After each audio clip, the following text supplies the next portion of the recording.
is prepare a little bit for the quiz. And remember, the quiz this afternoon is on Chapter 2 on comparative advantage and Chapter 7 on GDP. So we can work that consumer price index problem we talked about yesterday. If you have some other questions that you would like to ask, and then, once we all kind of feel prepared to take the quiz, we'll take the quiz on Google Forms again. Okay, so that's kind of the agenda for today. Okay, anybody have any questions about that?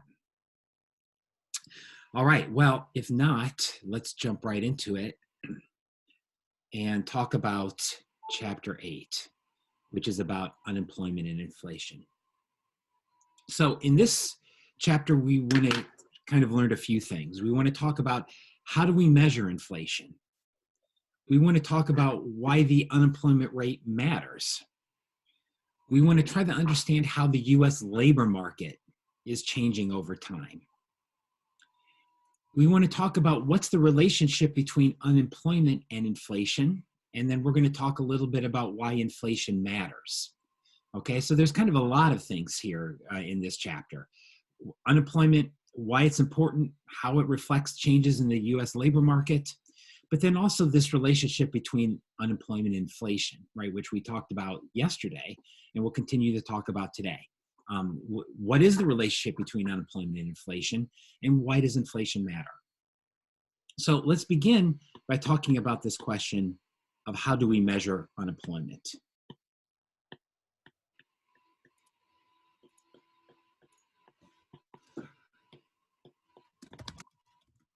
Okay. So the US Bureau of Labor Statistics, we're going to look at their data here in a minute.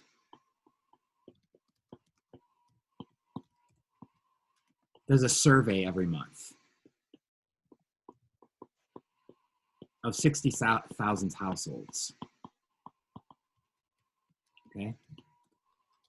So they survey 60,000 households, and basically they classify everybody into one of three categories, right? Everybody in these households that they survey gets classified into one of three categories. You are employed. And to be employed, it means you're working more than 20 hours a week.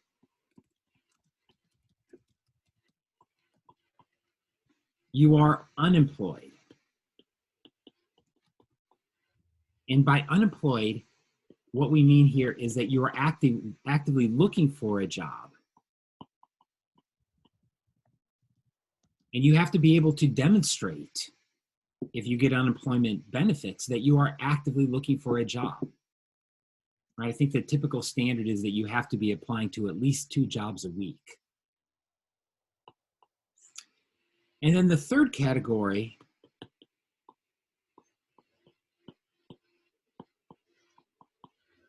is not in the labor force.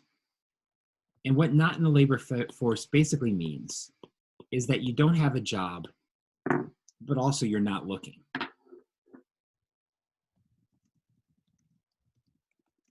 Why do we have this third category?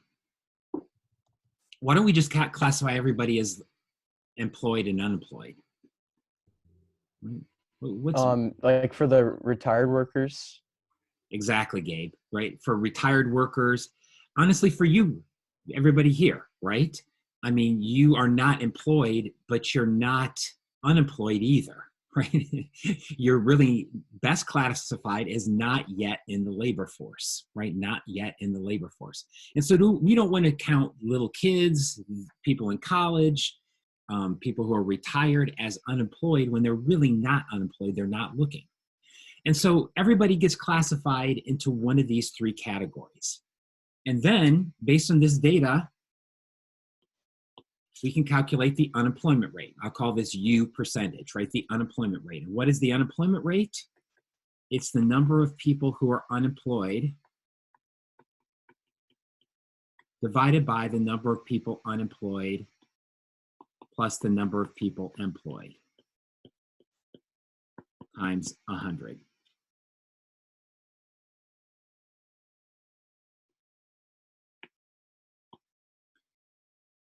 the number of people employed and the number of people unemployed is often referred to as the labor force, right? So these first two categories, right? 1 and 2, we'll call the labor force. While category 3 is not in the labor force. So the unemployment rate is simply calculated this way, all right? This is a pretty simple calculation.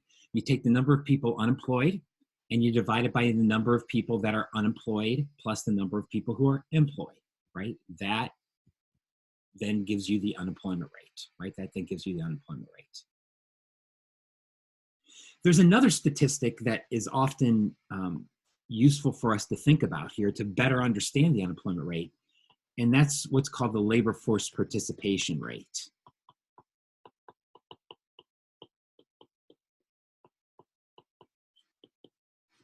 The labor force participation rate, which is the number of people in the labor force, which remember is the unemployed plus the employed,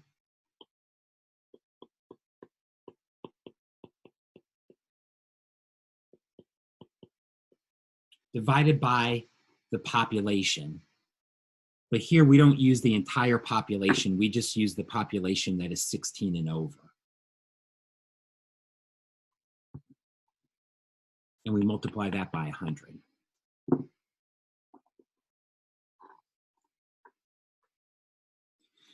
So the labor force participation rate essentially tells us how many Americans are actually in the labor force, right? They're either have a job or they're actively looking for a job. Once again, probably the only tricky thing about this is that we usually don't use the entire population. The Bureau of Labor Statistics just uses the 16 and older population. So let's look at some data here. So I'm going to go to the U.S. Bureau of Labor Statistics webpage. You can, in your free time, you want to have some fun tonight, right? There's the U.S. Bureau of Labor Statistics. And so you can actually get on here and, all the data related to unemployment and other measures of unemployment that we haven't talked about are available. So let's just look here. Oh, come on. Here we go.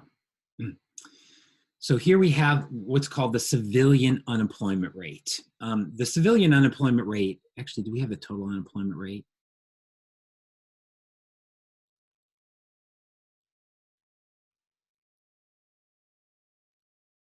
Yeah, well, let's just use this. Usually what the civilian unemployment rate means is that they also count as not in the labor force everybody that's in the military, okay? But this will actually give us a roughly, a pretty good idea about what the unemployment rate is here. So you see this red line. A couple of things to note. There are big fluctuations in the unemployment rate, right? The gray areas here are times of recession. In other words, periods of time when GDP has fallen, when income is falling. And so you notice that during March of 2001, when we had a recession, unemployment went up. When we had a recession in 2008 and 2009, unemployment went up significantly, almost to 10%. And then you can see what happened here during COVID, right? Particularly during the early months of COVID, this was the biggest spike in unemployment in US history, where unemployment quickly went up to almost 15%. Now it has dropped quite significantly since then, but it's still below where we were this time last year, right? This time last year. So you can see that, that unemployment is quite volatile, right? It is quite volatile. It tends to move over the business cycle. And we're going to come back and talk about this here in a minute. Meaning that when output goes up and when GDP goes up, we tend to see unemployment go down. But when GDP goes down during a recession, we tend to see unemployment go up. What about the labor force participation rate?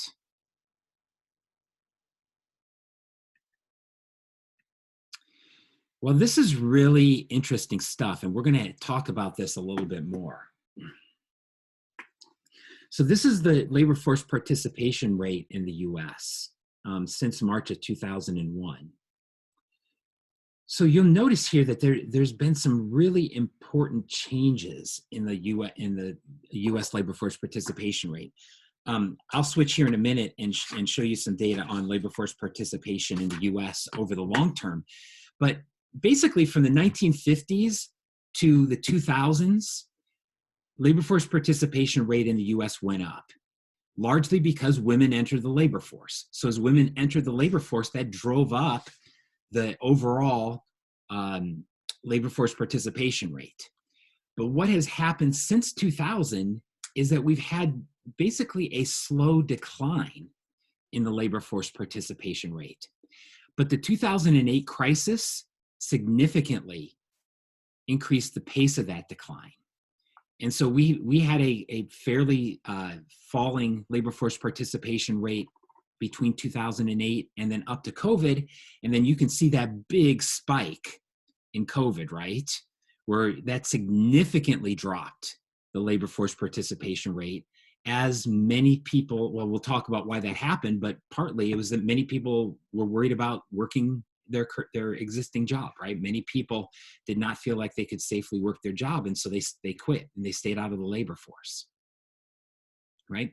We have since seen the labor force participation rate jump back up, but it has not jumped up to the level that it was pre-COVID, right? And so many people are still staying out of the labor force, right? For most likely a large number of reasons, right? I just want to show you one other picture here, just so you can see, oops, sorry to spin your head like this. Here's looking at the unemployment rate in the US over a longer period of time. And this just goes back to reemphasize this point, that there's a lot of fluctuation in the unemployment rate. And once again, these blue shaded areas are areas of recession. And so we tend to see unemployment go up during recessions and go down during expansions when GDP is going up. But overall, unemployment tends to fluctuate around a mean or an average. And that average is somewhere between 5 and 6%, right? And so we'll come back and talk about that idea here in a minute. But yeah, there's a lot of fluctuation in unemployment around these averages. Sorry, let me just check our chat here.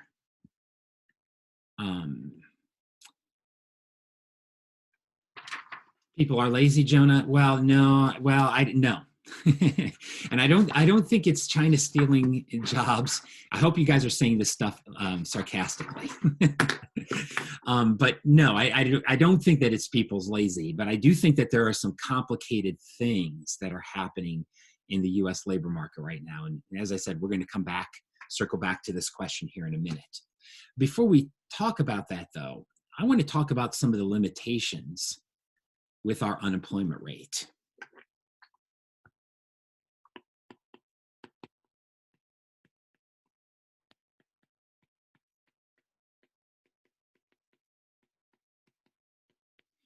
There are some significant limitations with our unemployment rate.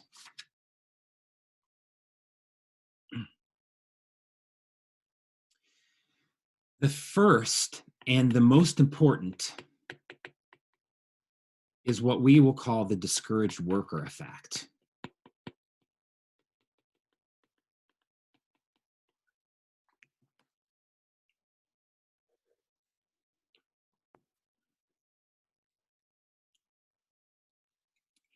What is the discouraged worker effect?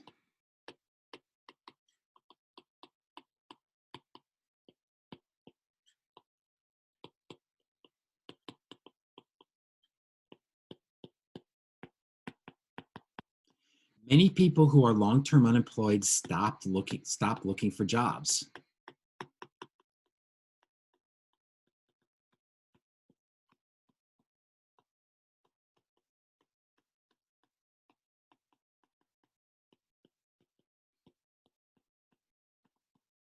when their unemployment benefits expire.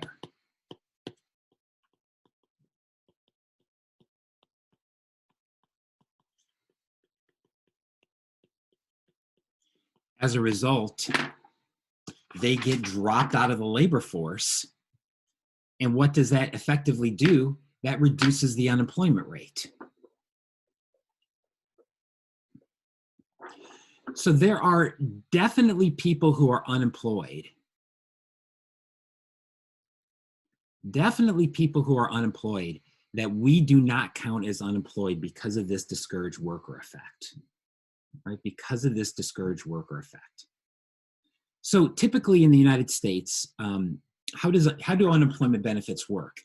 We typically in the US have what's called a 50-50 system, where when you become unemployed, you get 50% of your previous salary, or generally, this is rough, it's not exactly this for everybody, but 50% of your previous salary for 50% of a year, right? Half your previous salary for half a year. So to qualify for benefits, you have to be actively looking for jobs, right? And so during those first 6 months, people tend to be looking for jobs so that they can qualify for benefits. But what happens when you don't find a job within those 6 months? Well, many people get discouraged. And when they get discouraged, they stop looking. And then when the Bureau of Labor Statistics calls you and says, have you been looking for a job the last 2 weeks? And you say no, they drop you out of the labor force. As a result, you're no longer counted as unemployed and you're no longer in those unemployment rate statistics, right? And so what that means is that we are missing a lot of people when it comes to unemployment. And so you can actually see this a little bit more clearly, the extent of this effect. If we go back here to look at our Bureau of Labor Statistics, look at this statistic that's called the duration of unemployment. The duration of unemployment is looking at people who are unemployed. How long have they been unemployed? How long have they been unemployed? Okay. And so you see this little red line here is the number of people who have been unemployed less than 5 weeks. So these are people who have just become unemployed. Once again, you can see the huge spike during COVID, right? The huge spike in people that were unemployed for less than a month under COVID. What happens for people of 5 to 14 weeks? An even bigger spike, right? That people were unemployed for, up to 3 months, even more.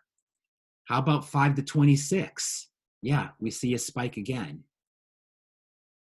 But then we also see, most importantly, this group who's 27 weeks and over. These are people who have been unemployed for more than half a year. Okay?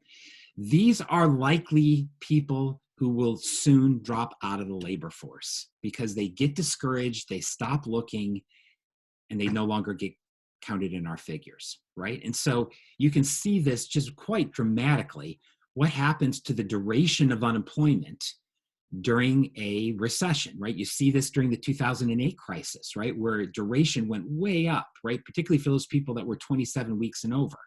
And it's gone up now. And the only reason this hasn't gone up is because, we're not that far from the beginning of COVID, right?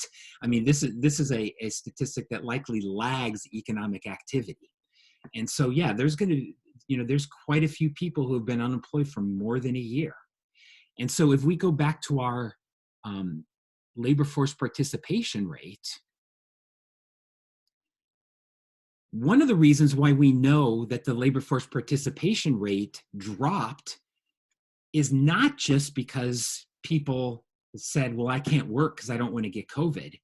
There were also people who lost the jobs, would like to get jobs again, but have gotten discouraged, right? They have not been able to find a job. They've become long-term unemployed.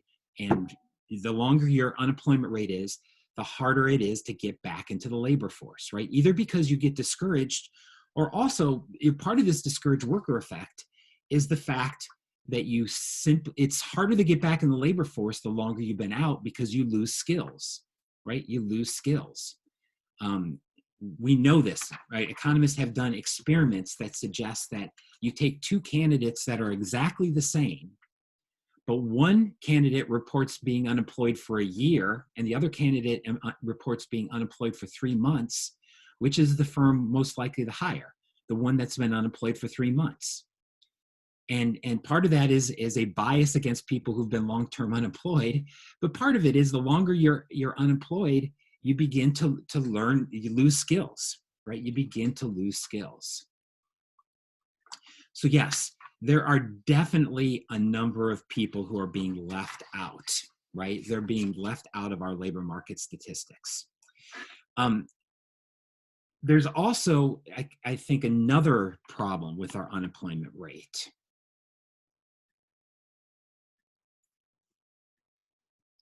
That we should talk about.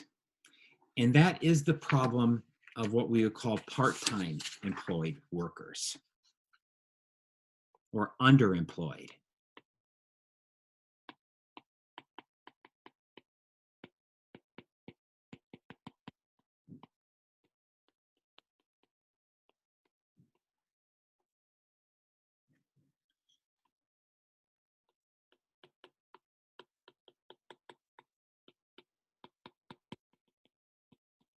These are people that are not working full-time but still employed. Remember that the cutoff for being employed is to be working more than 20 hours a week.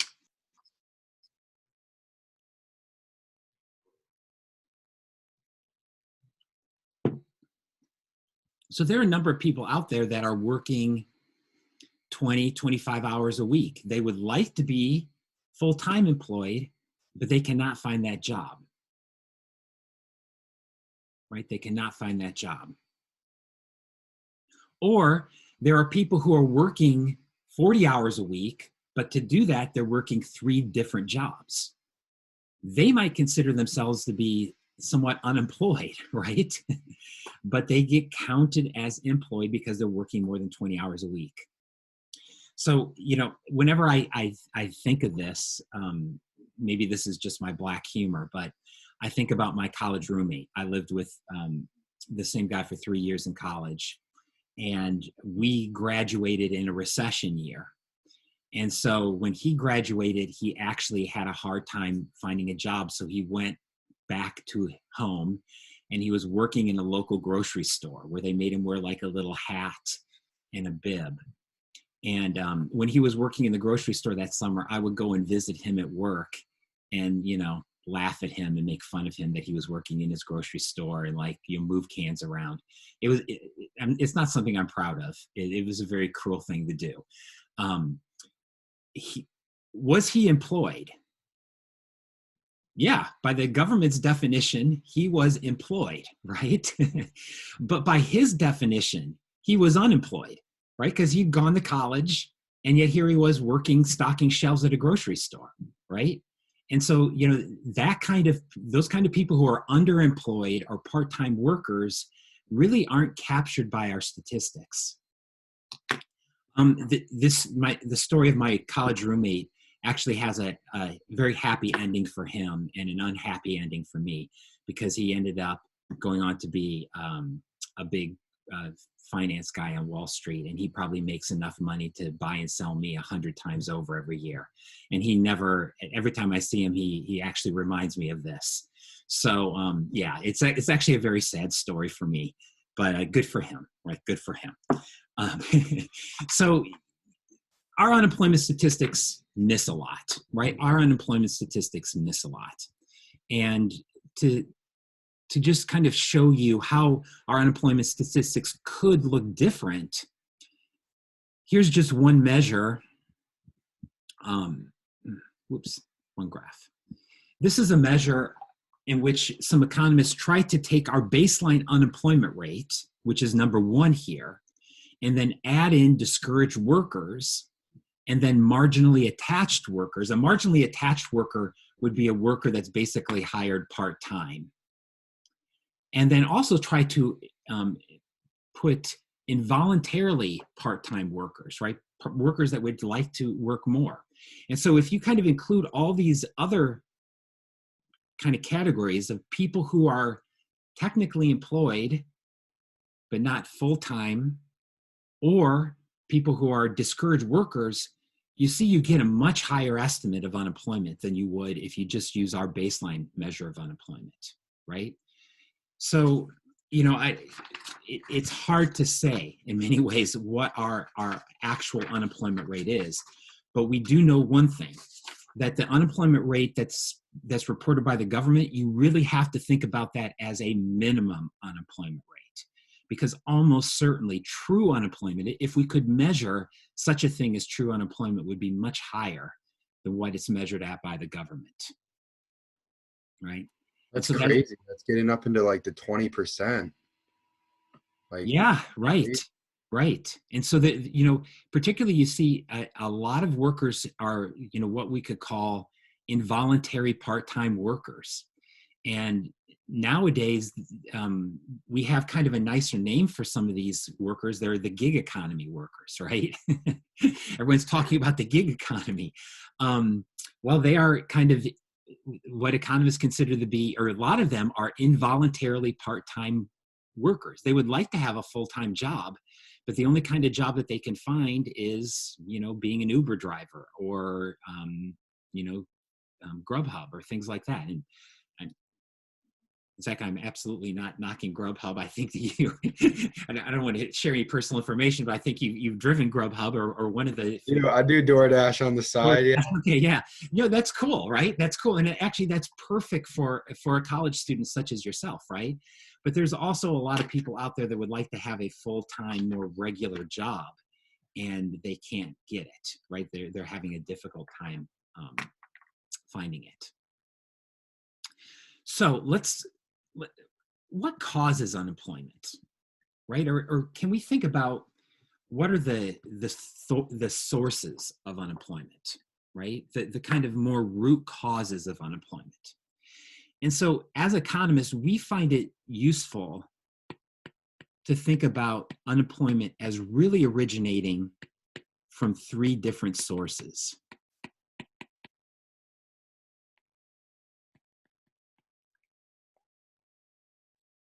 Right? Think about unemployment really originating from three different sources.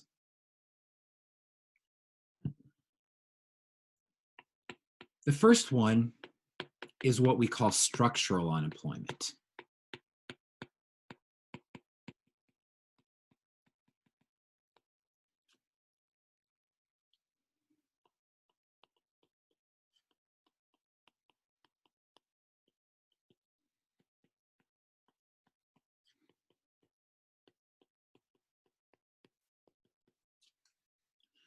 Structural unemployment is driven by what we could call evolutionary changes in the economy, particularly things like technological change.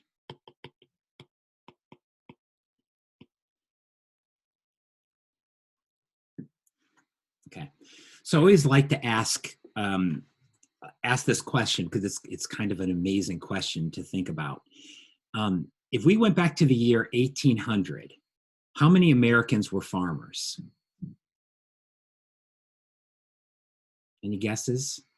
In 1800, what would you say? My best guess is more than today. Yeah, a lot more. A lot more. Some people are saying some things in the chat.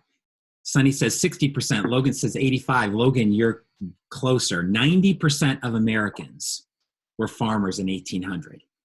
In 1900, what percent of Americans were farmers? This is 120 years ago. What percent of Americans were farmers? 50%. 50% of Americans were farmers in 1900. Today, what percent of Americans are farmers? 3%. Right, Sunny says 2, close. Right, 3% going towards 2%, right? What's happened is we've had a lot of technological innovation in farming, right? As we've moved towards mechanization and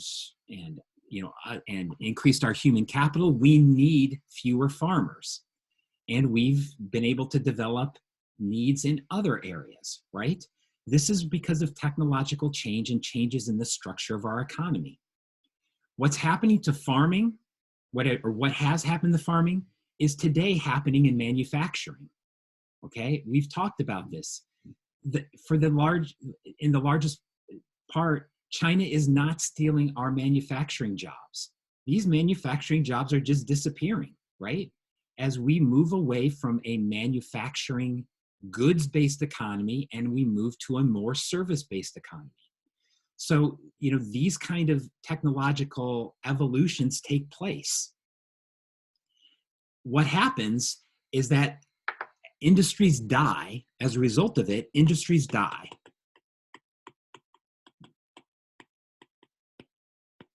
And unemployment is created.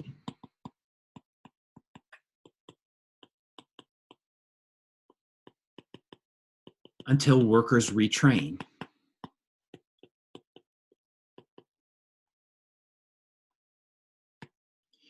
Later, when we talk about inequality, we're going to talk about something called the race between technology and education.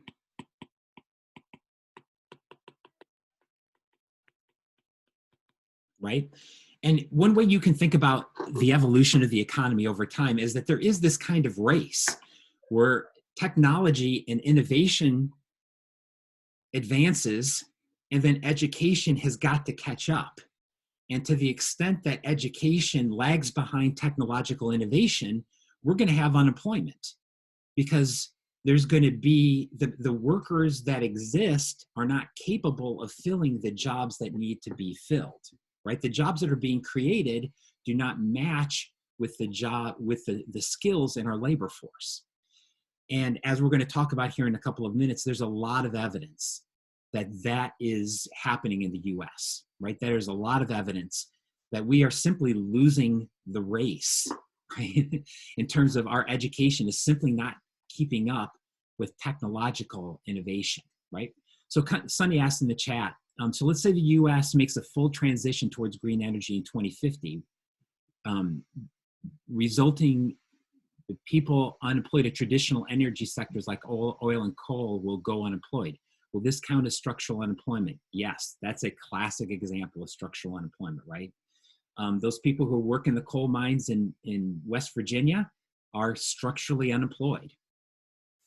Just like somebody who makes, 20 years ago made cassettes to listen to music on, right, has lost their job. Well, that same thing is happening when it comes to traditional energy or Blockbuster, right? As Zach says. In fact, if along these lines, not to give a movie recommendation, but if most of you probably have Netflix, you might enjoy the documentary The Last Blockbuster, right? Which the documentary really is about technological innovation and how that fueled the growth of Blockbuster and then actually the death of Blockbuster, right? And so there is now one Blockbuster store still left in the United States, believe it or not, after having something like 200,000 of them. So yeah, right, these are just the evolutionary changes in our economy. And so because people's education don't match up with the technological needs, that creates some unemployment. Maybe this is not the proper terminology, but I think it's okay to think about this kind of unemployment as good. Not that we want people to be unemployed, but the only way that we could prevent this kind of unemployment is to prevent technological innovation. And we don't want to do that, right? I don't know about you, but I'm happy not to be a farmer. Nothing against farmers, but it's just damn hard work, right? It's hard work. And so, I'm happy that I don't have to be a farmer, and that we're having this kind of technological innovation. And so, I think overall we benefit from this, but yes, some people are definitely going to lose. Now, there are other kinds of technological innovation, right? One is kind of driven by technology, but there also could be structural unemployment driven by labor laws. Labor laws could also contribute to some structural unemployment. For instance,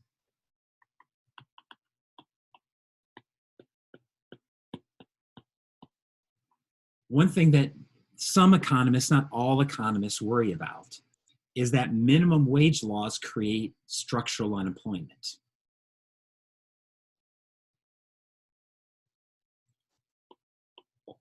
Or other forms of government regulation can make it harder for people to find a job.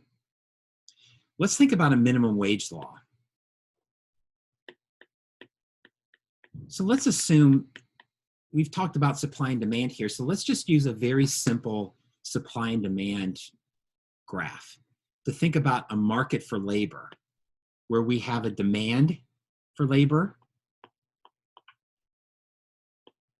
and we have the supply of labor, right? Just simple application of supply and demand.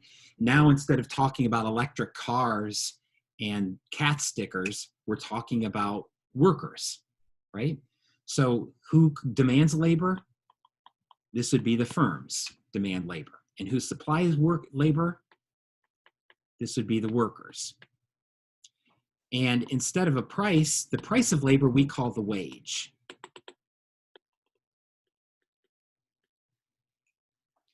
And the quantity of labor we would call the number of people that are unemployed. So this is just a very simple formulation. I don't want to say that this is the most realistic formulation, but this kind of gives us a rough idea about how we can think about labor markets, right? As just an application of supply and demand. So what do critics of labor laws worry about, right? Particularly labor laws related to something like the minimum wage. They worry that if you set the minimum wage too high, right, we'll call that W bar. That's the minimum wage law. If you set the minimum wage too high, what's that going to do? That's going to reduce the demand for labor. If you set that minimum wage too high, it's going to reduce the demand for labor. It's going to increase the supply of labor, and then we're going to have a surplus of labor, which is really unemployment, right? Because supply of labor is going to be bigger than the demand for labor.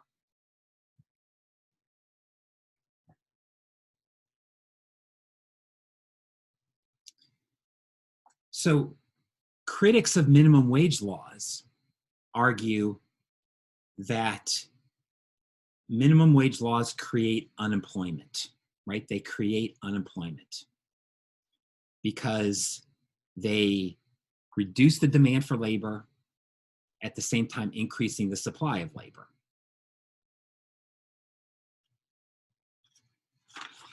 Now, this is one area where economists vehemently disagree with one another, right? Because there are some economists that believe that this is the case, but there are other economists that will make counter arguments to this. One of them is, if you actually look at where our minimum wage laws are today, where are they? For the most part, they're way below equilibrium wages, right? They're really low. So in other words, they're so low that they're not effective, largely. And so they play very little role in the labor market because most people, the vast majority of people are working well above the minimum wage, right? What is the minimum wage now in Iowa? I hate to say, I don't even know. Some of you might know it. Isn't it just $9.75 an hour, right? No, Bryn, do you know what it is? No, but it's definitely lower than that. Okay, it might be lower than that, right? It's 725. What is it? 725. It says. I just looked. 725. Oh my God, I didn't even realize it was that low, right? Well, I know for a fact that at Come and Go, they're hiring at $12 an hour in Iowa City. So you know that goes to show you that to some extent the minimum wage is not effective, and that people who are working at the minimum wage are really being taken advantage of, right? They're really being taken advantage of. And so that of course is the argument against, or the argument for a minimum wage, is that labor markets are not perfectly competitive, right? This graph that I've shown you is a perfectly competitive market. but our labor market's perfectly competitive. No, we don't have a homogeneous good. There might be a large number of sellers of the labor, but oftentimes there's not a large number of buyers for your labor. And so many economists say this is not the right model to think about in examining labor minimum wage laws. So my intention here is not to get too much in the weeds about this, but to just say that while some people argue that government regulation creates structural unemployment, there's also arguments to think that government regulation in labor markets is needed to prevent inequality and to prevent people from getting taken advantage of. And quite honestly, working at 725 in most of the country feels like those are people that are getting taken advantage of, right? So Sonny says the minimum wage should reflect the minimum amount of money needed to live in the country. If it's not reflective of that, it probably isn't a minimum wage. Well, see, that's not usually how economists, well, I mean, I guess that is one way that you can think about a minimum wage, right? Yeah, I guess the only thing I would say to that is that is a separate question, right? If you're going to have a minimum wage law, what should it be? And so certainly what people need to live on is one factor, but you do have to be cognizant of the fact that we don't want minimum wages to be set too high, because it is a theoretical possibility that they could create unemployment, right? If we set the minimum wage at $50 an hour, that's going to create unemployment. Now, whether we set the minimum wage at $15 an hour or $20 an hour, right, which I think is what some people have argued that the minimum wage should be, well, that I think is a much more murky question among economists, right? And so I'm not a labor economist. I can't call myself an expert in this area, but I'll say that there's a lot, right? There's a lot of debate going on in economics about what the minimum wage should be. But I will say that 20 years ago, most economists were not big fans of the minimum wage. But increasingly, economists have become much more open to thinking about minimum wage laws, because there is a fair amount of evidence that that labor markets are not perfectly competitive, right? And that some people are being taken advantage by the system. So that is structural unemployment, right? They really come from evolutionary changes in the economy, or I should really write up here, you should add to your notes, or from government policy. And I should actually be clear that government policy is one of the things that can contribute, or one of the factors in creating structural unemployment. The second kind of unemployment is what we'll call frictional unemployment.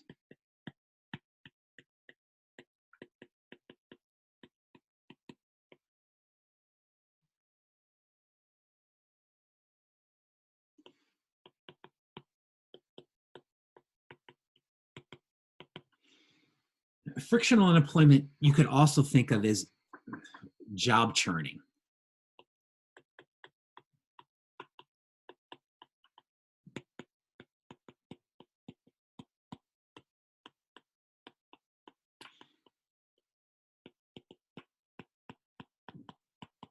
Right? People are always leaving their job because they get fired, they want to move, they hate their boss, their partner gets transferred, et cetera, et cetera, et cetera. You just want a better job, right? So this is what we call job churning, right? People move from job to job to job. So you're not, are you guys millennials? I'm trying to think where the cutoff is. No, you're not, right? I think you're too young to be millennials. You're that next group. I can never remember these groups. But Gen Z. Yeah, what do you say?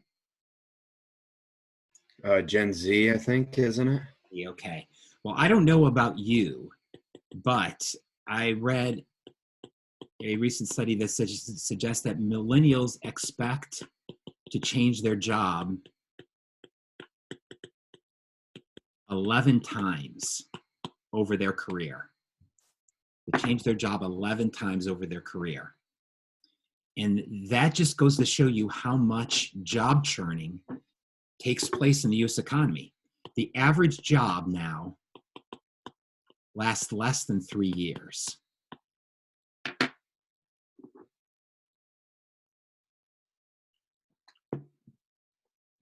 As Zach says, changing your job is a good thing, though.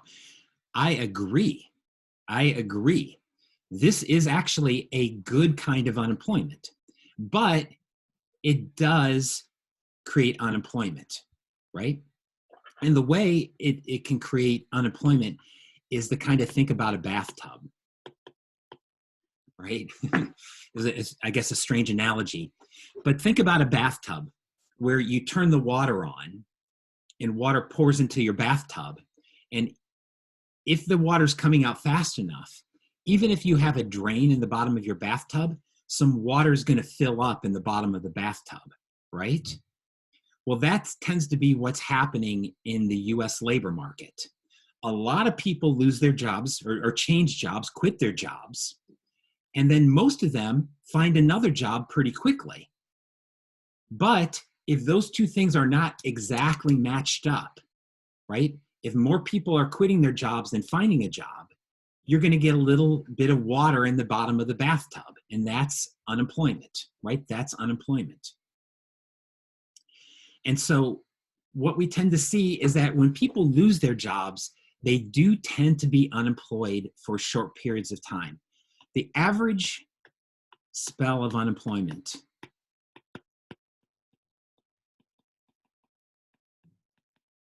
is 4 weeks, typically. It's longer than that right now because of COVID. But typically, the average spell of unemployment is about 4 weeks. So people are unemployed for about a month. And what does that mean? Well, you know, one of the nice things about unemployment benefits is that they give you time to look. And that can be efficient, right? Because we don't want people that just kind of sign on to the first job that they find. We want people to be looking for a job that they can be more productive in and be happier in. Of course,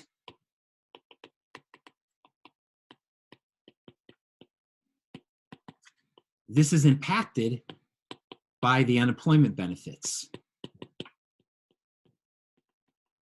that you are able to receive. The US has, you know, what I would call a fairly ungenerous unemployment system relative to other countries. Our 50-50 system is much less generous than what you would see in Europe, for instance. One of the consequences of that is that when people become unemployed in Europe, they tend to be unemployed for longer periods of time, in part because they really have the luxury to look around more, but also, quite frankly, in part because some people do take advantage of the system, right? So in Germany, they do not have a cutoff for unemployment benefits. And so there is a black market system for jobs in Germany, right? Where people will work jobs, but they work them black market so they can still receive unemployment benefits. And so, you know, there's a balance here.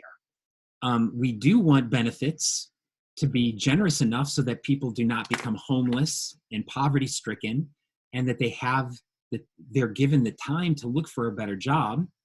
But on the flip side, we probably want them to get back in the labor market, and we don't want them to stay out of the labor market forever.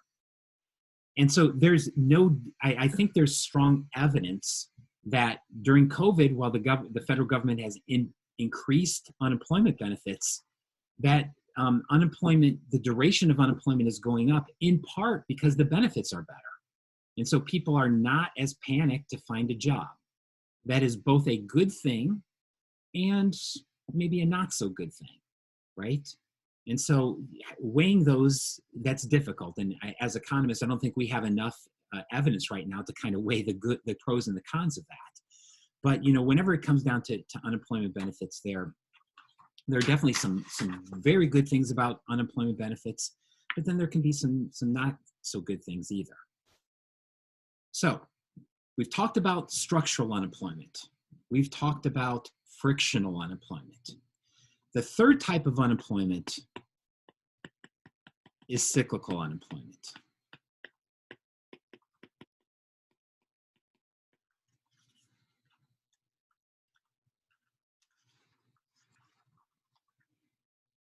Cyclical unemployment.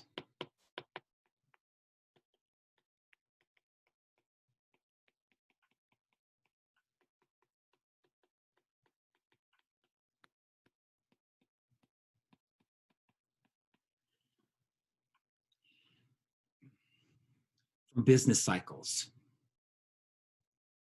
caused by recessions and depressions.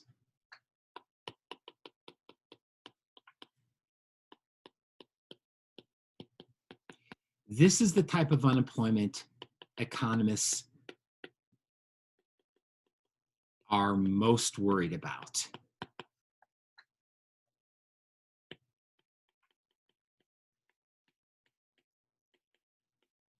Why? Because there's huge opportunity costs here. That we have people that want to work and simply can't find a job. It's the lost opportunity of being productive, of making money, of contributing to society. And yet during a recession, we have huge numbers of people who want to contribute to the economy and to society, but simply can't because they cannot find a job. So of these three, this is the one that economists actually find the most troubling, because it's the one that has that's most clearly costly without having any real benefits.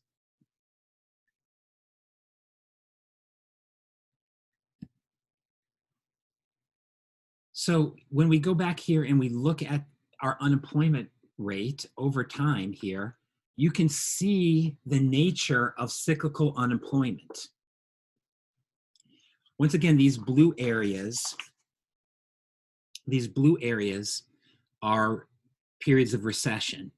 And so see how the unemployment rate jumps up during these periods of recession, periods of time when GDP is falling. It's those bumps, those big jumps up that are the most clearly costly form of unemployment, right? And the kind of unemployment that we are the most worried about. So there's a very important, I would say, distinction in economics, right? Between what we call cyclical unemployment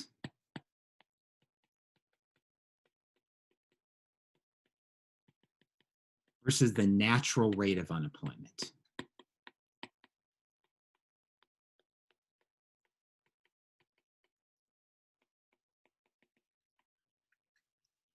Okay, let's talk about what this distinction is.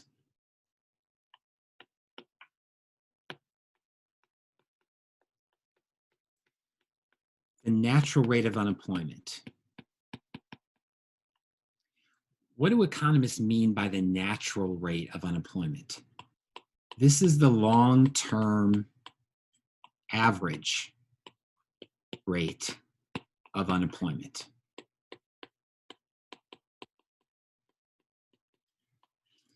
The long-term or average rate of unemployment.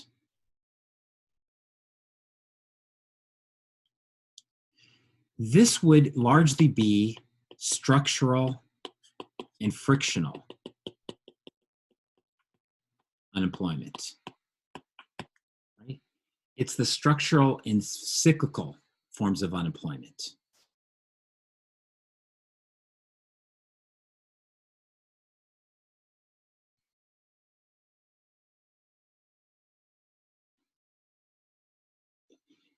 But there's another type of unemployment, deviations from the natural rate of unemployment.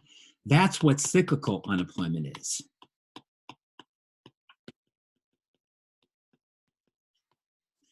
Cyclical unemployment you can think about as deviations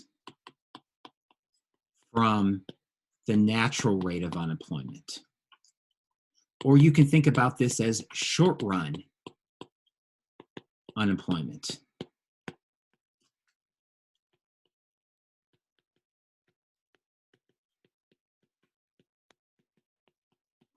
that's driven by recessions.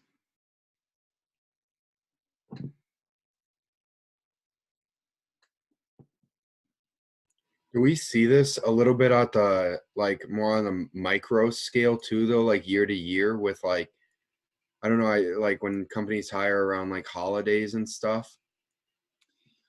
Yeah, so that's a good question, Zach. So not to get too much in the weeds for that, we actually call that kind of employment seasonal unemployment.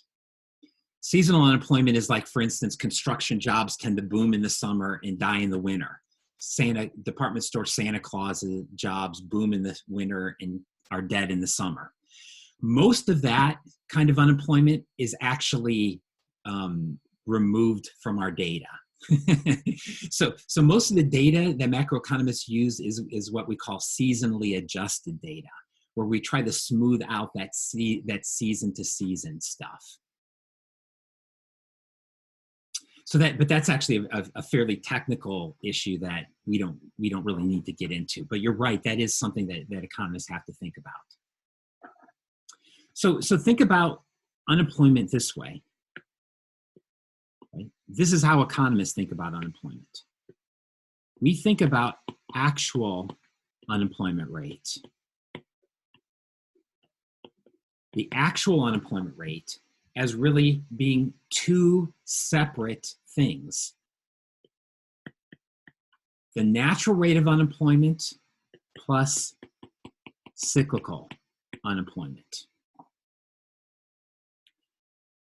This is the average, and this is deviations from the average.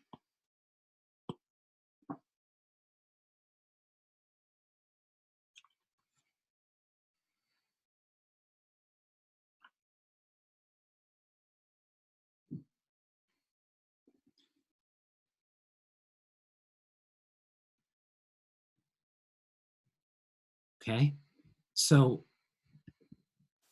let's look at this graphically.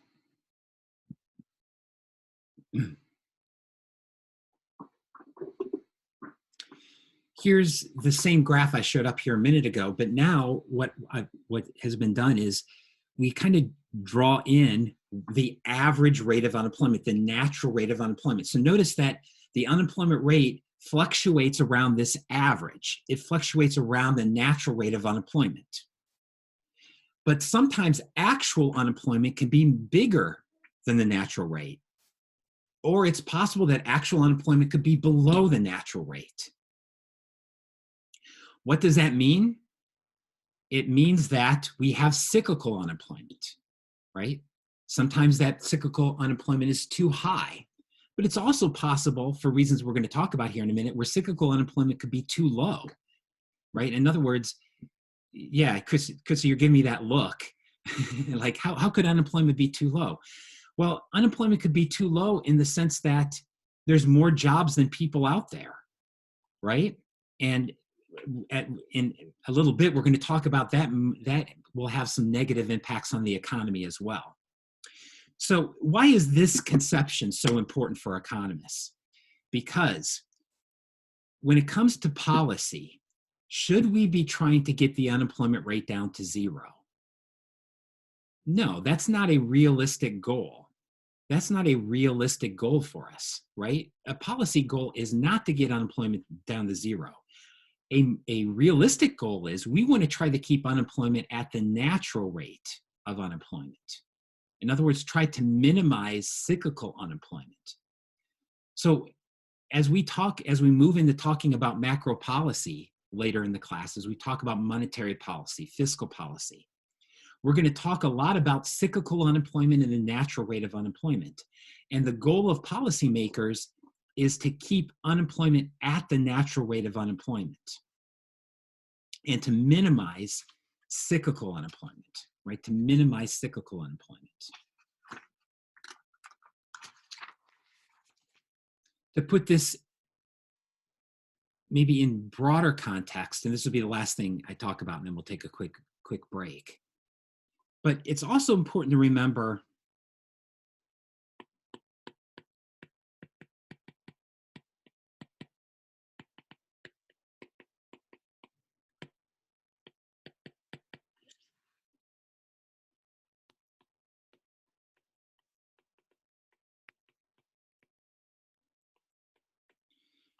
that unemployment is related to GDP, and there's also a natural rate of output. Just like there's a natural rate of output, or just like there's a natural rate of unemployment in an economy, there's also a natural rate of output in an economy.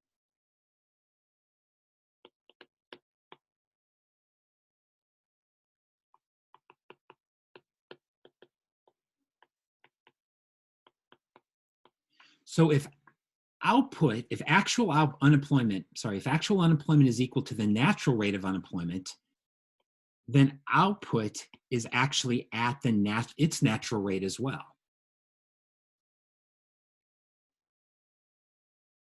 So in other words, if unemployment is at its long run average, then output is likely to be at its long run average. But what happens if actual unemployment is greater than the natural rate? Meaning we have cyclical unemployment. What does that mean? It usually means that output is too low, right? In other words, if unemployment is too high, output is too low. And vice versa, if unemployment is less than its natural rate and cyclical unemployment is less than 0, then that usually means that output is too high. That output is above its natural rate.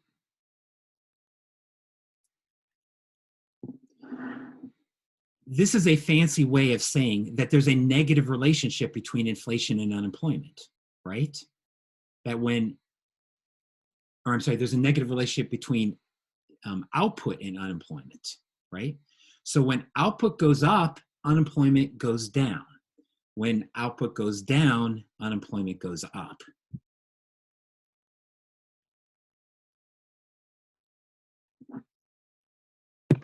What does the Y stand for again? So capital Y is always GDP, meaning aggregate output, aggregate income, aggregate expenditure. So there is this inverse relationship between unemployment and inflation. Or actually, I'm sorry, unemployment and GDP, unemployment and output.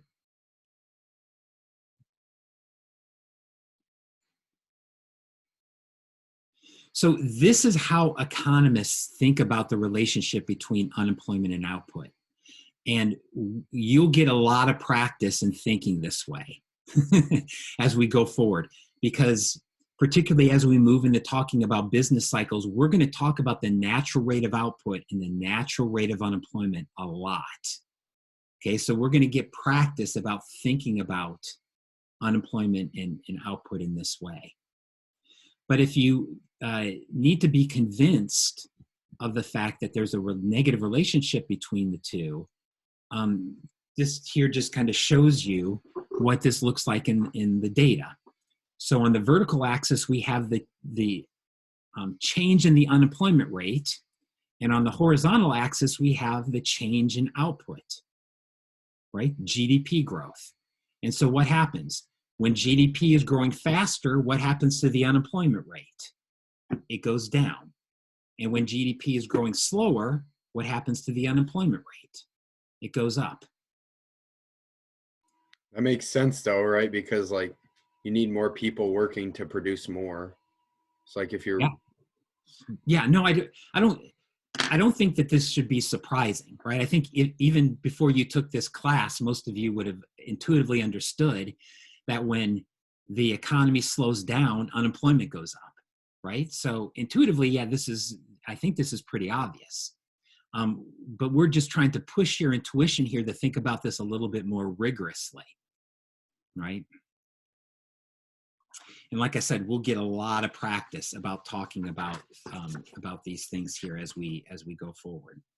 All right, let's take a little bit of break.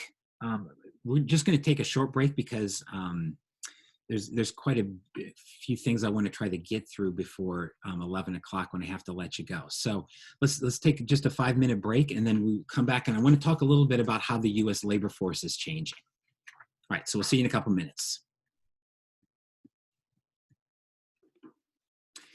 All right, everyone. Here we go, back to reality.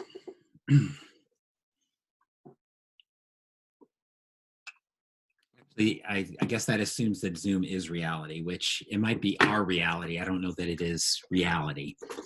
Do you mind showing the last slide again with the unemployment rates and the GDP relationship? Yeah.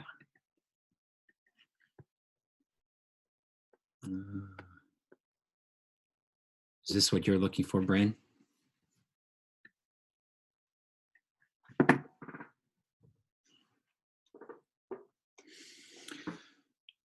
Okay, we all back here, I think, roughly.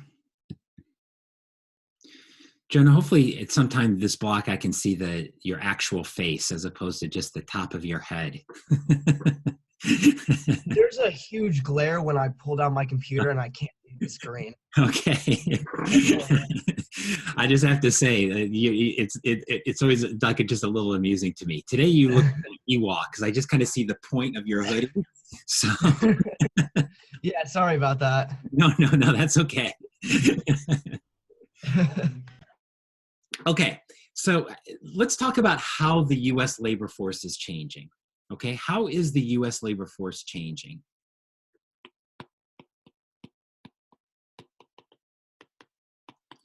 Because there is definitely some big changes going on, and we have to understand these if we want to understand at a deeper level what's happening to unemployment and the labor force participation rate in the U.S.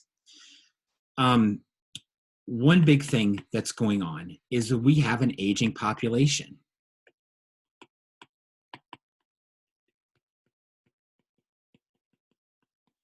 And an older workforce,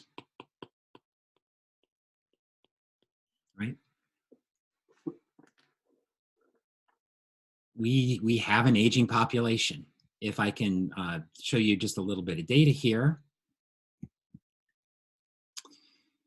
Here's looking at the percent of our labor force that is women. And so one of the things we've talked about here is that, obviously part of what was driving the labor force the increase in the labor force participation rate was the entering of women into the labor force. But that has definitely kind of leveled off, right? That has leveled off. And so what's happening to the percent of our population that's under the age of 25, that's actually going down. And so you put these together, I apologize, this is a little hard to read, but you see that what we have is that this top line is what's called the youth dependency ratio. Dependent means that you're dependent on somebody else for your income. And so the youth dependency, which is this top line, has actually gone down because our birth rates are going down, right? Population growth rate is going down. But if we look at our old age dependency, meaning the number of people who are 65 and older, we see that number is going up. And so we have a relatively fast, relatively aging population. Having said that, the US population is aging less rapidly than almost every other population in the world, or at least among developed nations. Our population is not aging as rapidly as what we see in Europe or China or Japan. Why is that? Largely because of migration, right? Migration is one of the great equalizers here. That migrants tend to be younger, they tend to have more children, and have actually helped to stabilize our overall demographics in terms of age. But yes, we'll talk about this a little bit later, but if you look at Europe, there's a extremely rapidly aging population. Japan and China have the same issue of a population that is rapidly aging. And so that's a fundamental change. And one of the things that this is doing, obviously, is reducing the labor force participation rate, because older people are more likely to be retired or are able to retire. This also has a lot of impact for government programs like Social Security and Medicare and the government budget. We'll talk about that later. But yeah, that's certainly one of the things that's happening. I mentioned this here a second ago, but the trend of women entering the labor force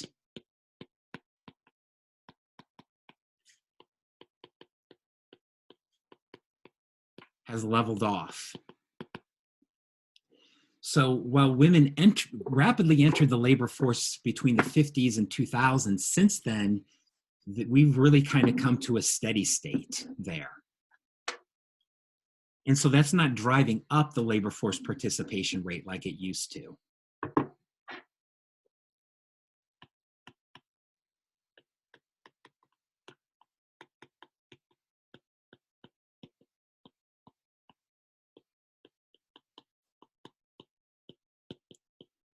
There's clearly something going on with our social attitudes toward work are changing. That people are probably not putting as much emphasis on maintaining a full-time job as they used to. There is a lot of evidence that more people are happy working in the gig economy. Now, not everybody that's in the gig economy would prefer to be there. Many of them would prefer to have a full-time job. But many people, right, actually kind of prefer to be in the gig economy and not to have a full-time job.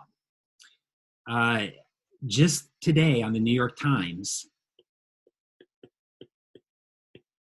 there's a front page story on the YOLO economy, right?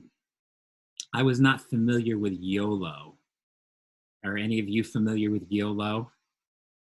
I guess this is a phrase coined by Drake, which means you only live once.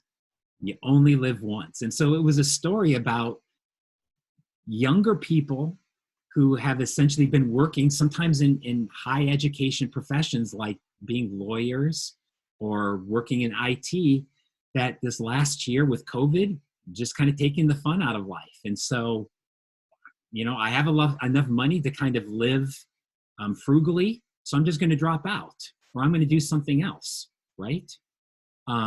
So yeah, you know, I mean, I do think there is something to this changing attitude towards work, right? There definitely is something about this changing attitude toward work. And so this is reducing the labor force participation rate, right? Particularly among younger Americans, right? Where we see that the labor force participation rate is not as high as it's been for previous generations.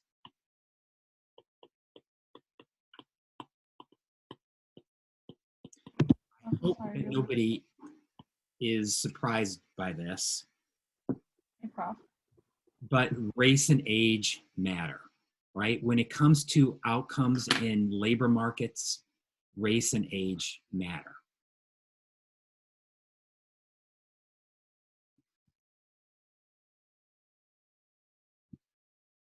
So here you can see some of the dramatic differences in unemployment rates overall, right? Looking at two different periods of time between 2000, 2010, and 2020.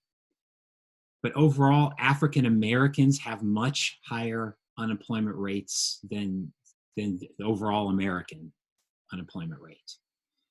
White teenagers have higher unemployment rate than African Americans. African American teenagers have these astonishing rates of unemployment, 20% and above. And remember, remember our unemployment figures underestimate true unemployment, right? So to say that it's 20% means that that's really kind of a bare minimum estimate of what the unemployment rate is.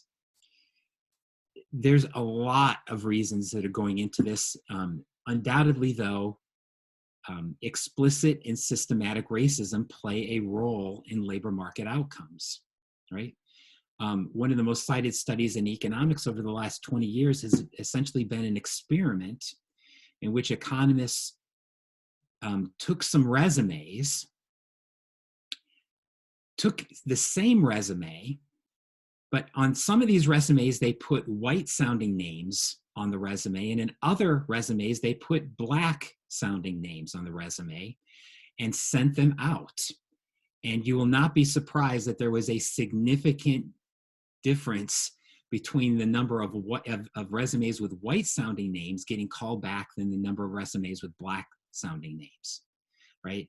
And so that is just one of a number of studies that have been conducted in economics that show that whether it's explicit racism or implicit racism, that is undoubtedly playing a role in labor market outcomes. It's playing a role directly through racism, whether implicit or explicit, but it is also playing a role through educational attainment. And so that's the next thing that we have to talk about a little bit, is that when you think about the modern labor market in the US, increasingly, education dominates employment outcomes.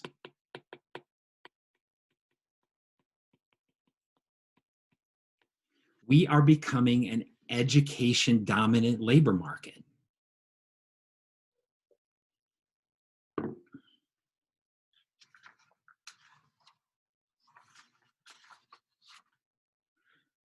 Education is playing a bigger role in labor market outcomes than it has ever in US history. So let's just kind of look at a little bit of data on this.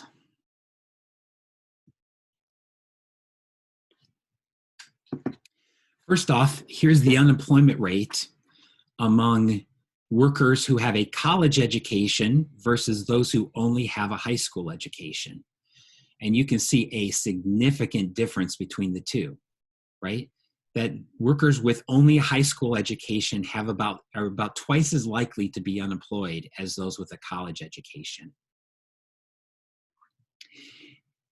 What about unemployment rates at different levels of education? So the blue lines here in this figure look at the unemployment rates for people who have a doctoral degree, a professional degree, a master's degree, a bachelor's degree, an associate's degree.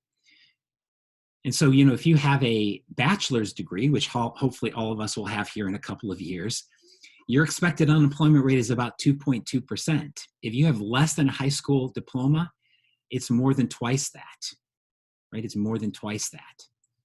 And that's just looking at unemployment rate, right? If you look at income, you see just as big a difference, right? Is that huge differences between the weekly earnings of somebody with a bachelor's degree and somebody with less than a high school diploma, twice, right? More than twice the weekly earnings.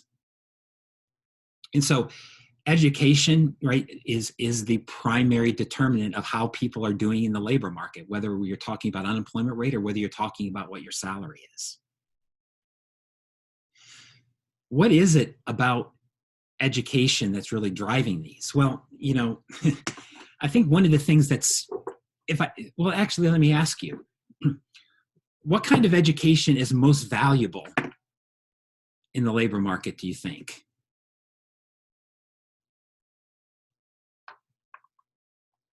Like, is there a specific skill that labor markets are looking for? Would it be like trade school? Trade school? Yeah, not too, I don't think so much. Sunny says scientific. Faith says creative or technologic skills. Adaptivity. Yeah, those are I think all pretty good things. I would say, Faith, you might have close to it as anything. I think there's a big perception that firms are looking for people with quantitative skills. They are, but they're also looking for people with social skills, right? Which, you know, we know those two things don't often go together, but this is just a recent thing from The Economist looking at, these are surveys of employers looking at who they're looking for. And, you know, increasingly employers from many different industries are looking for people that have high math, high social skills, both of them. And you won't be surprised, not so much looking for people that have low math or low social skills, right? But even people in the middle, right? Like this one line I thought was kind of surprising. If you have high math and low social skills, you're doing worse in the job market, right? I mean, those kind of social skills are still very, very valued in the market. And what do we mean by social skills? We mean the ability to communicate effectively, to get along with diverse people, to think about things from different perspectives, to be empathetic. In other words, the liberal arts, right? The liberal arts. I mean, this is one of the reasons why you all are smart to go to a liberal arts school, because we don't try to just teach you the quantitative math skills, but also these other social skills, right? About how you get along with people, how do you understand people. One of the worrisome things about, though, our economy is that we simply don't have an education system that is keeping up with this increasing demand for higher education. Once again, this is probably a little hard to see, but this top line is the number of people who have completed high school. You notice that we've actually had kind of a dip in the number of people that have completed high school. And while we have had an increase, this line here is the number of students who have completed college or have some college or completed college. That line is not growing fast enough to keep up with the overall demand, right?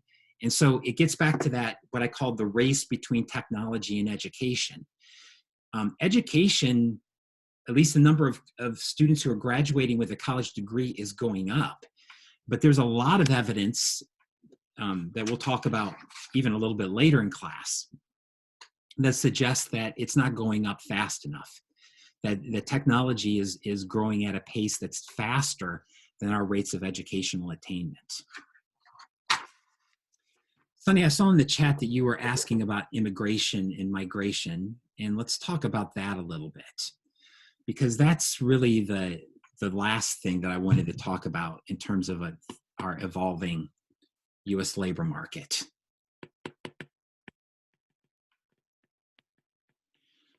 So let's talk about immigration.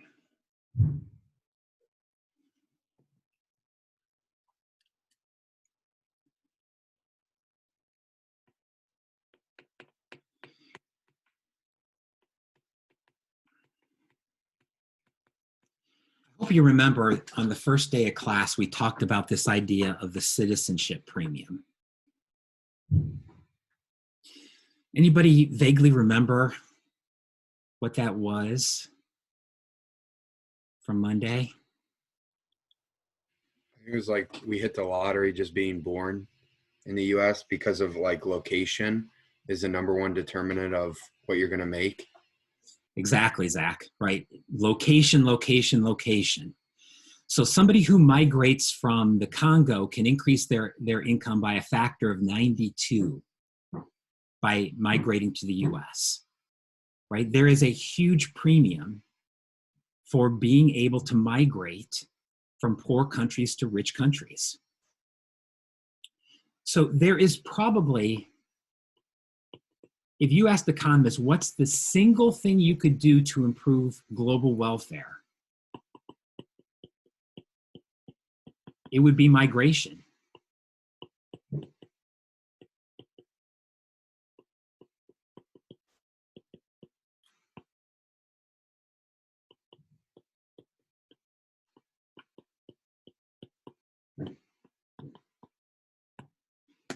If you asked an economist, what is the single most important thing you could do to improve global welfare, meaning the welfare of the most people, it would be to allow more migration into rich countries like the United States. Because it has the potential to vastly improve people's lives.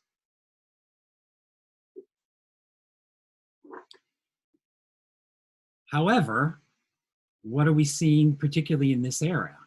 That there is a big backlash against immigration, right? There is a big backlash against immigration.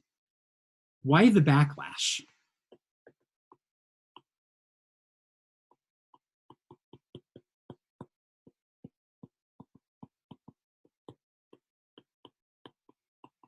What do you think?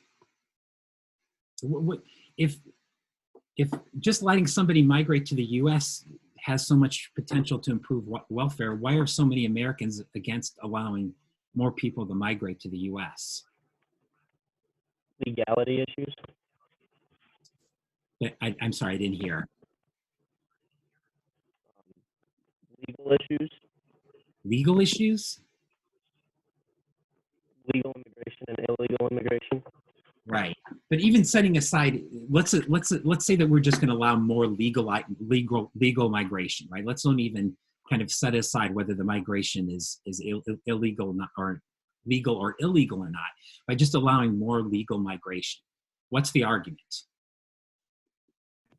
I think they're going to steal American jobs. They're going to steal. I mean, I think that's the main one.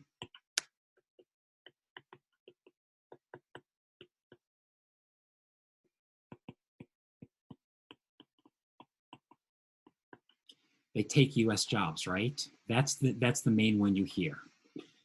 Zach, you do hear that crime goes up. I'll tell you, there's really not much economic evidence for that. that migration as a whole increases. Yeah, it's just I've just seen that argument a lot. It's like, oh, they're going to increase the crime, and like you hear it all over the place. And then Yeah, no, you're exactly right. I mean, that is an argument that is made. Yeah, but I think the other one from the economic point of view is they're going to take our jobs, right? So, what have economists found? Do migrants take U.S. jobs? Economists have investigated this question for years about whether migrants increase unemployment rates. And also, this question of, do they drive down wages, right? It's not just whether they take our jobs, right, or take Americans' jobs, existing Americans' jobs, but do they drive down wages? Economists have studied this issue in 1,000 different ways. And the data has a pretty clear conclusion.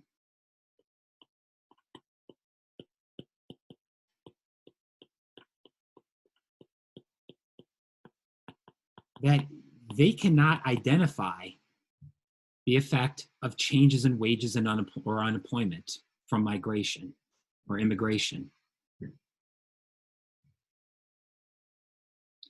That immigration does not drive up unemployment and it does not drive down wages. Why? Well, think about it this way. Let's go back to our labor market. Okay? The labor market we talked about a little bit ago, where we have the supply of labor and the demand for labor. And here's wages.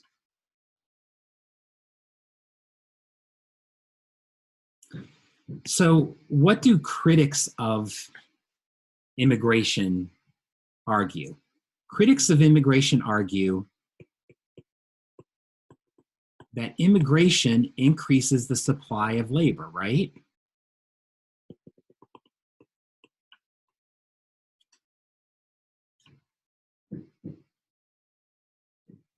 They argue that it increases the supply of labor.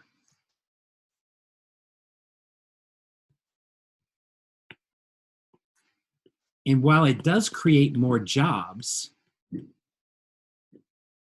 it doesn't create enough jobs so that if all the immigrants have jobs, there's even more jobs. Some jobs of locals are going to get lost because the lower wage here is actually going to drive some Americans out of jobs, right?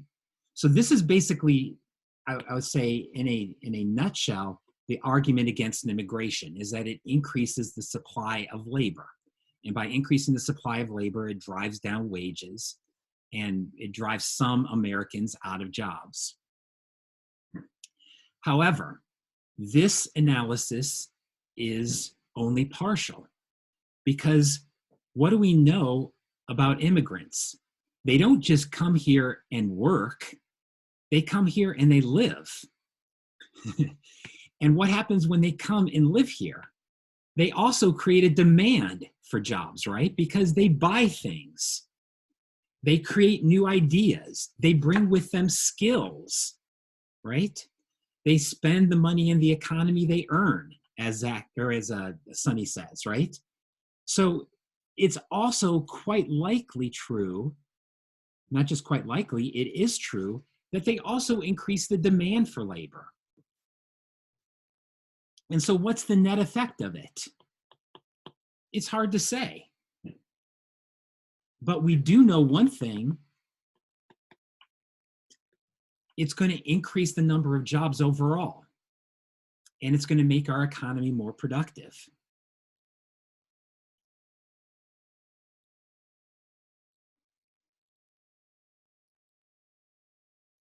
So many citizens, many immigrants don't just bring with them labor, right? They are bringing with them demand, right? Both demand in the form of they buy things, but also demand in the fact that they bring with them human capital and physical capital. Sometimes that human capital is just simply they're willing to work hard, but in other cases, it is legitimate human capital. I was just reading a book just the other day. I'd never really realized this, that what is it? Almost 30% of nurses in the United States are Filipino, right? And so it's just this huge inflow of human capital from the Philippines, where the Philippines has become kind of the center for nurse training, and the US has a shortage of nurses. How do we fill that shortage? By allowing immigrants from the Philippines to come here. And it has been a great way of getting, human capital that we need in an industry that we desperately need help in, right? And so these immigrants have increased the supply of labor, but they've also increased the demand for labor, right? By both setting up here and spending their money, but also, very importantly, by providing skills that people want to buy, right? So, listen, as an economist, this argument against immigration, it just doesn't seem to hold much water. And when you particularly look at it at a higher level, it seems a bit crazy. Some of you might be familiar with this statistic, but of the 500 largest U.S. companies in the U.S., right, of the 500 largest U.S. companies in the U.S., 43% of them were founded by immigrants or the children of immigrants. Almost half of the largest companies in the United States were formed by immigrants or the children of immigrants. Of the top 25 firms, more than half were formed by immigrants. 9 of the 13 most valuable brands in the United States were formed by immigrants or the children of immigrants. Most of the great entrepreneurs that we think of, right? Whether it's Henry Ford, Steve Jobs, Sergey Brin from Google, Jeff Bezos, Elon Musk, what do they all have in common? They're all immigrants or the children of immigrants, right? So immigrants bring something with them, right? Oftentimes, it's just simply that you are willing to work hard and be motivated, because immigration is hard. So to have that kind of initiative to immigrate, it often means you're going to be successful, or at least setting the stage for you to be successful.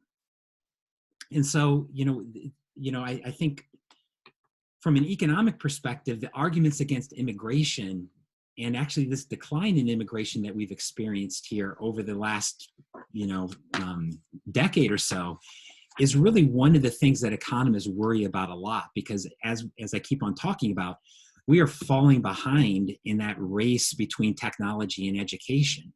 And immigration is a great way to try to help us bridge that gap, right? It's a great way to help us bridge that gap. And yet we're kind of, quite honestly, shooting ourselves in the foot when we have qualified intelligent, hardworking people who want to come here and work, and yet we don't allow them because of this idea that somehow they're taking our jobs and they're reducing our wages, when there's just not a lot of evidence of that. Okay, I'm stepping here down off my pedestal, right? The sermon is over. But those are some of the things that are they're the most important things that are happening in the U.S. labor market. And so all of these things we're going to keep on coming back to, right? Because as we think about how the U.S. economy is doing, you know, some of these ideas about educational attainment, technological advancement, and aging labor force, these are going to be some things that we come back and continue to talk about. Let's kind of switch gears here a little bit. And the last part of chapter 8 is really switching gears to talk not about unemployment, but to go back and talk about inflation. And so specifically,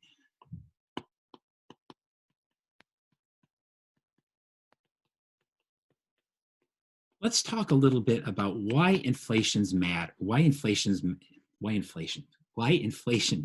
right? What are the costs? Can you show your screen? Yep, sorry.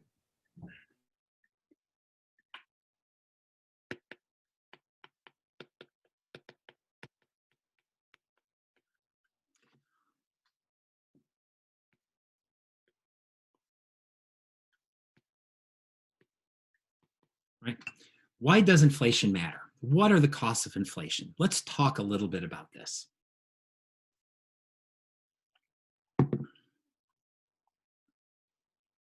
Okay, the first thing to clearly understand when we're talking about this is that there's really two keys to understanding inflation and why it matters.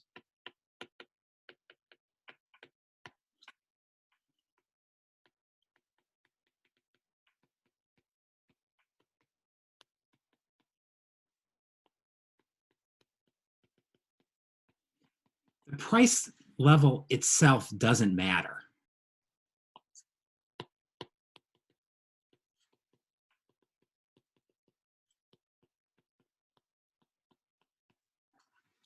The price level itself doesn't matter, but the inflation rate does. In other words, it's changes that matter. Not just the level of inflation, it's changes that matter.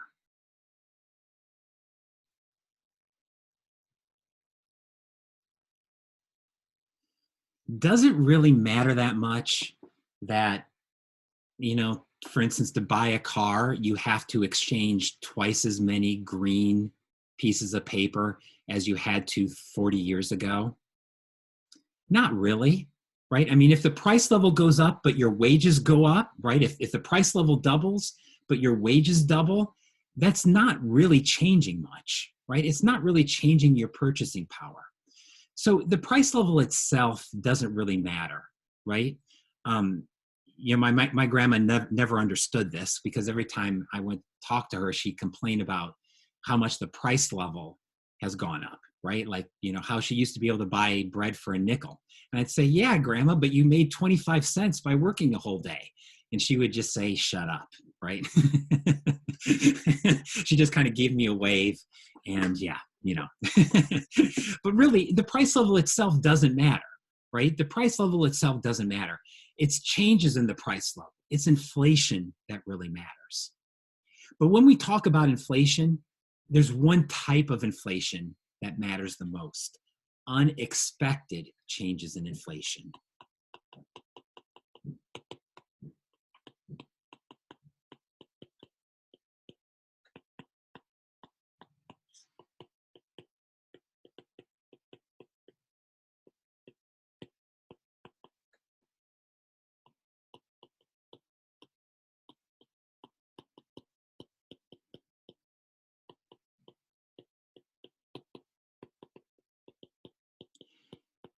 The unexpected changes in inflation are much worse than the expected changes in inflation.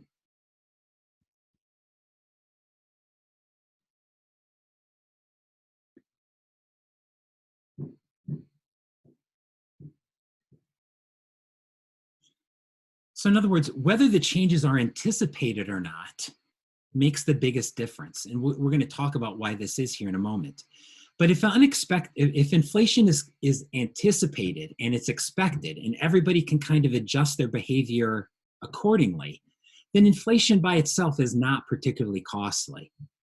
But when there's unexpected changes in inflation, when people are surprised by inflation, that's when it can be very costly. Okay? So let me try to explain this by talking about some of the costs of inflation.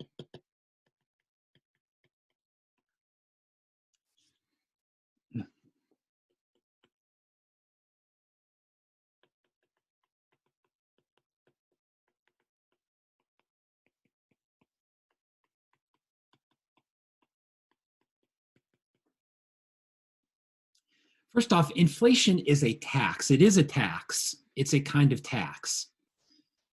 It's really a tax on holding money.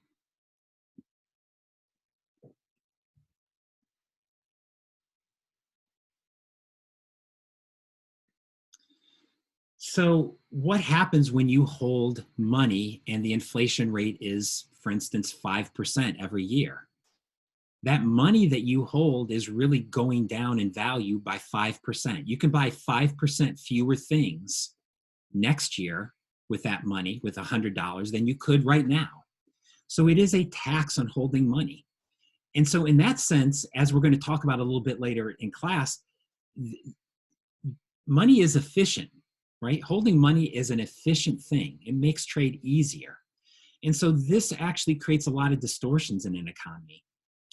So in 2009, I actually was in Zimbabwe, Africa.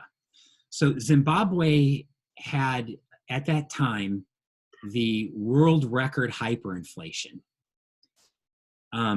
Inflation in Zimbabwe was 100% a day.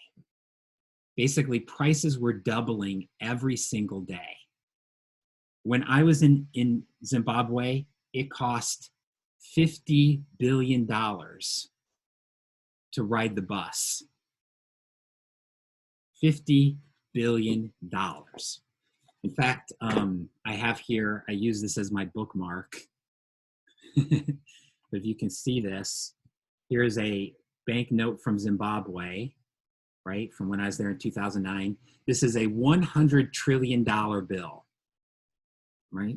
Can you see that? $100 trillion. You know, it's crazy. When prices are going up that fast, people don't use money because holding money even for a couple of hours can mean that it loses so much value that you don't want to use it, right? I knew a friend who was Russian, and she was a nurse in Russia at a time when they had about a 500% inflation rate over the year, right? So prices were going up incredibly fast. So fast that when you had money, you wanted to spend it immediately. You didn't want to hold on to it for even a second longer than you had to. And so she would actually get paid in the middle of the day. I think she got paid twice a week, but she would actually get paid in a brick of money, right? A big stack of money. And her mother would stand outside her hospital. She was a nurse. She'd stand outside the hospital, and the nurse would like open up the window and look down from like the third or fourth floor, look down there and see her mom, say, "Hey mom, here comes my paycheck." And she'd throw the brick of money out the window. Her mom would stand back because it's heavy, and it would hit the ground. And then her mom would pick it up and go down to the store and sell it and buy stuff with it, right? It's crazy. And it creates all of these bad incentives to try to like spend money as fast as possible. And you have to deal with all these big stacks of money. It creates what we as economists call a lot of transaction costs. A lot of transaction costs, which is really just a fancy word for it makes life difficult. And even inflation of 20 or 30% can create a lot of transaction costs.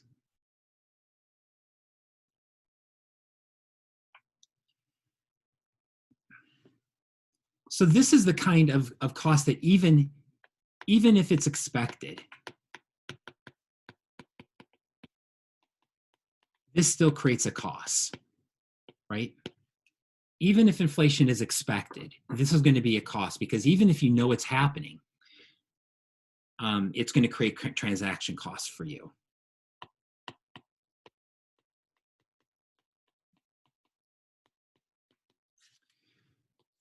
Inflation can also create what economists call malinvestment. What is malinvestment?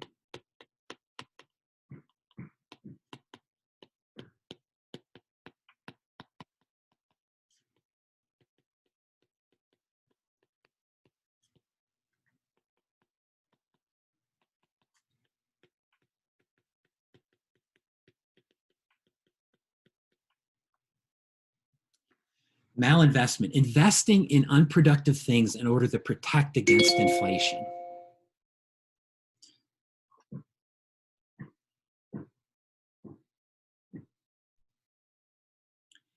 So you want to protect yourself against inflation. How do you do it? Well, you put your money in unproductive things. The classic example of this is gold, right? Gold for thousands of years has been a way that you protect yourself against inflation. So people would buy gold because the idea is that gold would go, if you have inflation, then gold would go up at the amount of inflation, and so you wouldn't lose anything, right? But of course, what is gold? Gold is yellow rocks. It's not a productive way to save your money. If you save your money in a bank, that's productive, because where does that money go? It goes to somebody else who can turn it into investment that can lead to increases in productivity and spur economic activity. What happens when you put money into gold? It's dead. It's just sitting there, right? And if that gold is sitting in somebody's pocket and not going out to be purchasing goods and services, you can kind of think about it as dead economic potential. And so this has been a problem in many societies that have had problems with either inflation or with monetary systems that people cannot trust. The classic example of this is India, right? So India, even today, even though it's a relatively poor country per capita wise, today's India still holds, I believe it's something about 30% of all gold supplies in the U.S. and the world are held in India, right? There's this huge demand for gold there, in part because India has never really had reliable financial systems for people to save their money in. So gold has become a very, kind of culturally and socially acceptable, but also economically acceptable way of saving your money. Of course, the problem is it's not a very productive way of saving your money. And this is one of the things, as Sonny says, gold is a highly admired cultural commodity. But, I think a lot of the cultural value associated with gold actually probably originally stems from an economic value associated with gold, which is that it is a way to protect your savings, right? It's a way to protect your savings, particularly when you don't have financial systems that can help you protect your savings. And so, the problem with that is that, as many economic historians have pointed out, this is one of the things that's kept India relatively poor over the years, is that India's had a great deal of wealth, but it's been wrapped up in unproductive gold, right? That India over centuries and millennium has accumulated all this gold, but yet it's not put to productive uses. Oftentimes that gold just went into the hands of the elite, the richest people who would build beautiful temples or whatever, but not contributing to overall economic activity. And so we can think of 1,000 examples of this. In China now, today, there is a huge housing bubble that's been going on in China for decades, right? Now the average price of an apartment in Beijing is over $3 million. The average. Why are prices so high? in part because because inflation in China is relatively high, and most people don't trust the Chinese financial system. So where do they put their money? They put it in the housing, right? Well, that's okay to an extent, but when you have so much money flowing into the housing market, it really becomes a form of malinvestment, investment that is not being used in its most productive ways.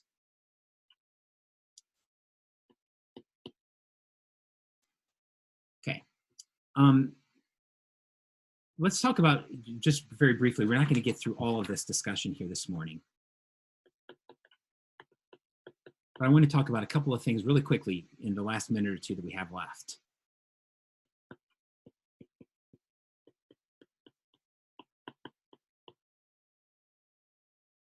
Inflation creates confusion, right? In other words, it becomes hard to know what the price of something should be when prices are changing so quickly. Once again, think of Zimbabwe, right? When I was in Zimbabwe, to ride the bus, the conductor tells me it's $50 billion. It's 50 billion Zimbabwe dollars. Do I know whether that's a good price or not? I have no idea. Prices are changing so quickly. I have no idea, right? I have no idea what prices should be. Prices convey information. And one of the things that inflation does is it means that they convey less information and create confusion. And all of this stuff discourages trade, right? And it discourages economic activity.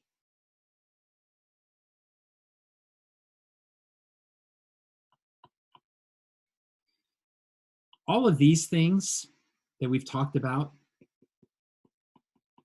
are costs of expected inflation.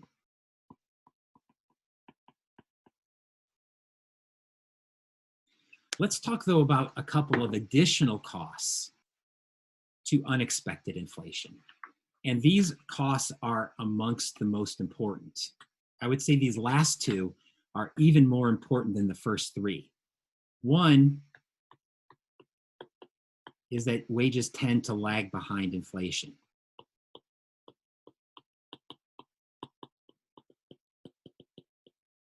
As a result, when you have unexpected inflation,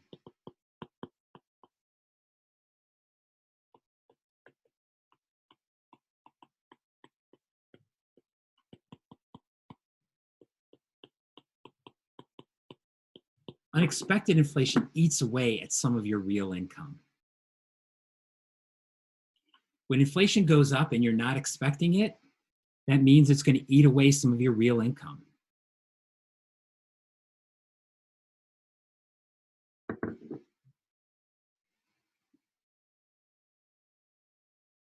Now, oftentimes wages catch up, but they will only catch up with a lag. And what happens in that lag is that when inflation outpaces your increase in wage, that difference is essentially lost purchasing power. Lost purchasing power, that hurts. The final cost of inflation, and this is where I want to pick up this afternoon, is to talk about how unexpected inflation